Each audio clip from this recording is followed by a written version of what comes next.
I mean, 65% of people are staying home. They're not even bothering to go to vote. That's just astonishing to me.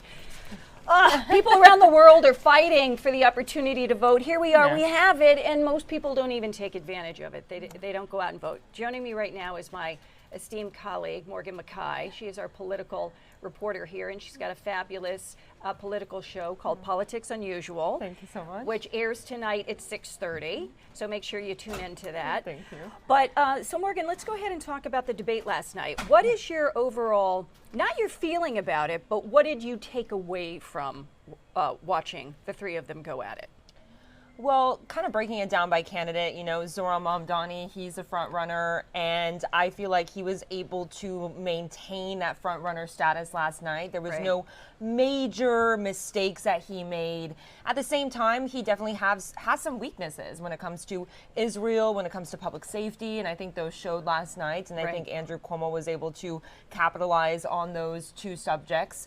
But at the same time, I don't think he made any sort of mistake enough where it was shocking to voters. I feel like he really recited many of the same things that he's been saying for a while. In fact, I think he kind of almost went into autopilot a little bit when he was saying some of those things because he said them so many times. Right. But otherwise, I think he had a good night. I think he came off strong still. When it comes to Andrew Cuomo, I think that he started off strong and then sort of started to waver a bit. I think he had his good moments, especially when it came to Israel and public safety, like I was saying. But at the same time, he really got hammered on his record as governor and some of the allegations surrounding both with the sexual harassment allegations and the COVID-related nursing home deaths. Also, the questions that were posed to him as well, I think brought up one of his big weaknesses that I've been hearing from experts is that there is possibly an ongoing Department of Justice investigation into Cuomo related to him allegedly lying to Congress about his role in this nursing home report that counted the number of COVID-related nursing home deaths. Where they undercounted the number. You know, let me ask you about this, if you don't mind me interrupting just for a second here. Curtis Sliwa last night, even Ben Max, the analyst there, said he thought that he had a very good showing. And this was his first debate in a very long time. And I think a lot of people are talking about that today, on how well Curtis Sliwa did and how well he knows the issues. Curtis Sliwa, I think, was introduced to the world last night. I think a lot of people around the world, this race is so national now. I think it's gotten a lot of national attention. And I think everyone, at least my Twitter feed, X feed, was just filled with people pretty obsessed with his one-line zingers, I think, last night. He really sort of introduced people to a lot of the Curtis Sliwa that we know. Yeah, I think he did pretty well last night. I think he was able to hold his own, and he even came off as more of the moderate voice between the two, a little more of the level-headed one. I'd say his weakness last night was that he did get confused sometimes. I think right off the gate, he kind of he was asked a question. Instead of answering the question, he referred to himself in third person and said, Curtis Sliwa has his red beret off tonight. Because normally he has the red beret, and he has taken it off now for the past few days at various events. And then for two of the questions asked about who's his favorite president and who's his favorite New York City mayor, he said Governor George Pataki, who is neither. Right, he was the governor, former governor, Republican governor of New York. Exactly. But at the same time, it was a really long debate. It was a 2-hour-long debate. So I think it was hard. As a viewer, I can't imagine how much harder it was, for these candidates to have to be on their toes this entire time for that entire 2 hours. So otherwise, I think he came off pretty strong. Whether or not he moved the needle too much, whether he was able to pick up some voters, we'll have to see. Yeah, and the next debate is next Wednesday. So it's just really a few days from now. Normally there are a couple of weeks or several weeks between these debates, but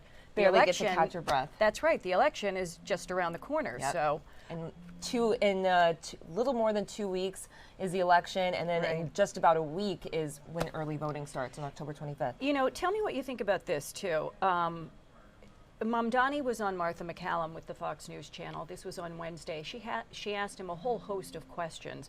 One of the questions that she asked of him is, do you think that Hamas should have to put down their weapons, because that's part of the 20-point peace deal that the Trump administration presented to Hamas and Israel, and they both signed off on it, although Hamas continued to say some of these points here still need to be talked about a little bit more. So far, Hamas has not put down their weapons. And so she asked him a couple of times, do you think Hamas should put down their weapons? He would not answer the question. The second time she asked him, he said, quote, I don't really have opinions about the future of Hamas and Israel beyond the question of justice and safety. That's all that he said. Now, if he wins, he would be the mayor of New York City, the most important city on the planet, and the city that has the second largest population of Jewish people, only second to Israel. I was kind of surprised by that response, that he, quote, I don't have any opinions about the future of Hamas and Israel. And every mayor travels to Israel. So that kind of caught me by surprise. And then last night, less than 24 hours later, he was asked about it, and he looked directly into the camera, and he said, yes, of course I think they should put their weapons down. So he had a change of heart in his answer in 24 hours. So it raises the question, what happened in 24 hours that he changes his answer? Like, why didn't he say that to Martha McCallum on Wednesday night? I think that's a great question. And, without, being able to get inside his head and not being able to ask him this question, it could be partly maybe one of his advisors told him that, that's not necessarily a winning argument. Maybe, it could have also been during that Fox News interview, he was trying, I think, a few times to redirect attention back to New York City, back locally, back to his main platform. So I think maybe that played a little bit of a role as well in that. But you're right, this is the one of the largest Jewish populations in the country live in New York City. At the same time, polls do show that sentiment New Yorkers are feeling towards what's going on right now, some of the conflict in the Middle East. They are siding with Mom Donnie and his views. And I think last night, some of the attacks that we saw, for example, from Cuomo, were the same attacks that were done during the primary, and it didn't work there. But you're right, he did definitely moderate his tone during this debate. Yeah, and the answer was totally different from what he gave 24 hours earlier. The other thing, and Morgan and I could talk about this forever. We actually sit next to one another where the reporters sit, so we talk about this stuff all the time. The best thing ever. which is awesome for both of us. But, with all of the stuff that he wants to do, it sounds wonderful. Freezing the rent, but that's not going to happen. Free buses, universal child care. What are the chances that any of this stuff is going to be able to push through? Because next year is an election year, and a governor never wants to raise taxes on anybody during an election year because the governor is concerned about getting reelected. That's Governor Hochul.